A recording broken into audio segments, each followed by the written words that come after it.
Европа биримдиги Кыргызстанды колдоо максатында 19 миллион евро бөлдү. Каражат өлкөнүн санариптештирүү жана билим берүү тармагына жумшалат. Билим берүү тармагын өнүктүрүүгө бөлүнө турган 7,4 миллион евро 2019-2021 жылдарда евро биримдик бөлгөн 32 миллион евронун акыркы траншы. Калган 12 миллион евро 2020-2023 жылдары Кыргызстанда санариптик трансформациялоо боюнча жол картасын ишке ашырууга жумшалмакчы. Бул программанын максаты өлкөнүн бардык аймактарында калкка электрондук кызмат көрсөткөн системаны ишке киргизүү, өлкөнүн кибер коопсуздугун сактоо болуп саналат. Кыргызстан менен евро биримдик ортосундагы кызматташтык 1999 жылы башталган. Биримдик 2014-2020 жылдар аралыгында Кыргызстанга 174 миллион доллар жардам бөлгөн.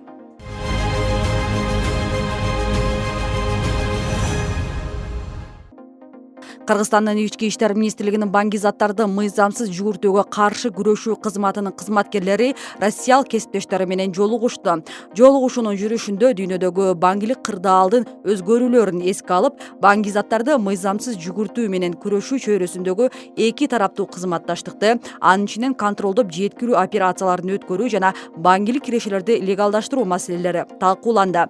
Жыйынтыгында улуттар аралык кылмыштуу баңгилик топторду аныктап, алардын ишмердүүлүктөрүнө бөгөт коюу, анын ичинен контролдоп жеткирүү боюнча биргелешкен иш-чараларды өткөрүү, баңгизаттарды мыйзамсыз жүгүртүүгө каршы күрөшүү маалыматтар менен алмашуу жана баңгизаттарды жайылтууга, баңгичилик кирешелерди легалдаштырууга каршы аракеттенүү тажрыйбалары менен окуу машыгууларды өткөрүү боюнча макулдашышты.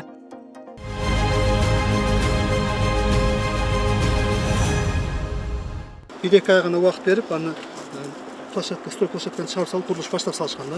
Министрлер кабинетинин төрагасы Акылбек Жапаров Ош шаарын өнүктүрүү долбоору менен таанышты. Андан соң Жапаров Ош облусунун Төлөкөн айылындагы Ак Бура дайрасындагы горизонталдык өзү агуучу суу алуучу галереянын долбоору менен таанышты. Анын курулушу Ош шаарынын тургундарын толук көлөмдө ичүүчү таза суу менен камсыз кылат.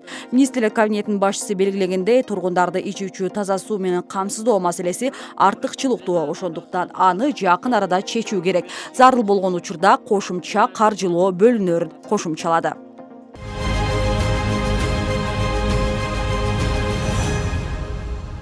Вот это, да, многие машины будут ушли бы. Вот здесь хотел построить. Ош Бишкек менен келаткандар. Мындан тышкары Акылбек Жапаров Ош шаарынын борбордук көчөлөрүндөгү транспорт тыгындары көйгөйүн чечүүгө мүмкүнчүлүк берүүчү Т түрдүү жол долбоору менен жеринде таанышты. Сунушталган долбоор ишке ашырыла баштаган учурда автоунаалардын саны бир топ жогору болорун эске алуу менен аны толуктап иштеп чыгуу зарыл. Эскерте кетсек, эки долбоор тең Ош шаарын өнүктүрүү боюнча долбоор алкагында иштелип чыккан. Жапаров долбоорлорду бекитүүдө так эсептерди жүргүзүү зарылдыгын баса белгилеп, министрлер кабинети аларды ишке ашырууга колдоо көрсөтөөрүн кошумчалады.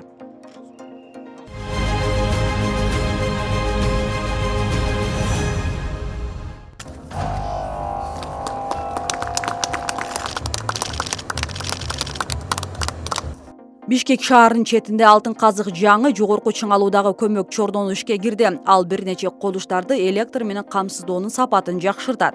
Президент Садыр Жапаров көмөк чордонду пайдаланууга берүү Дордой, Энесай, Дордой 2, Теңдик, Келечек, Мурас Ордо жана башка конуштарды, ошондой эле бул аймактарда иш алып барган өнөр жай жана коммерциялык объекттерде электр менен камсыздоо сапатын көтөрөөрүн белгиледи. Бул көмөк чордонду куруу тапшырмасы бир ай мурун берилген. Бул багыттагы иштер улантылат жана ушундай жол менен акырындан энергетикалык каатчылыктан чыгууга мүмкүн болот. Мамлекет башчысы өлкөнүн энергетика тармагын өркүндөтүүгө багытталган артыкчылыктуу ири иш-аракеттерге өзгөчө көңүл бурду. Өткөн айда болуп өткөн коопсуздук кеңешинин жыйынында президент тез арада чечүүнү талап кылган суу энергетика маселелерин, көмүр жеткирүү, энерго тутумдагы кемчиликтер жана одоно мыйзам бузуулардан тартып, бул чөйрө үчүн көп каржы насыялар алынгандыгына чейинки көйгөйлөрдү көтөргөн болчу. Bir ay murun tapşırmalar berilgen. Мына ошонун негизинде ушул курулуп бүттү. Дагы Кудай буйрса, рес үчүн куруп атабыз. Bir айдын ар жак бер жагында аны дагы ачып калабыз. Мына ушинтип акырындык менен энерго кризисинен чыгабыз. Энерго менен баардыгыңыздарды ушундай камсыз кылабыз деген ишеничибиз бар. Мунун баардыгын өзүбүздүн күчүбүз менен куруп жатабыз. Мамлекетибиздин энергетика тармагын өркүндөтүүгө багытталган артыкчылыктуу иш-аракеттердин арасында Камбарата биргесин куруу жана Каса 1000 экспорттук долбоорун турмушка ашыруу жатат. Ошондой эле баардык жерде аталган чөйрөнү колго алуу аркылуу керектөөчүлөрдү электр кубаты менен толук камсыздоо үчүн өлкөбүздүн алыскы аймактарын өнүктүрүү маселеси дагы бир орчундуу маселелердин бири болуп турат.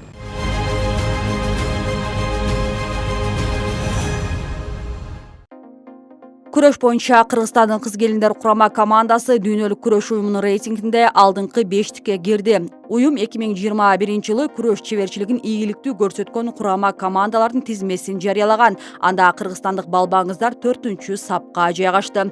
Осло шаарында өткөн күрөш боюнча дүйнө чемпионатында кыргызстандык балбаңыздар 3 медаль алган. Дүйнөлүк рейтингде 1-чи орунду Япония кыз келиндер курамасы, 2-чи орунду Орусия эркин күрөш курамасы, 3-чү орунду Украина кыз келиндер курамасы, 4-чү орунду Кыргызстандын кыз келиндер курамасы, 5-чи орунду Ирандын Грек Рим курамасы багындырды.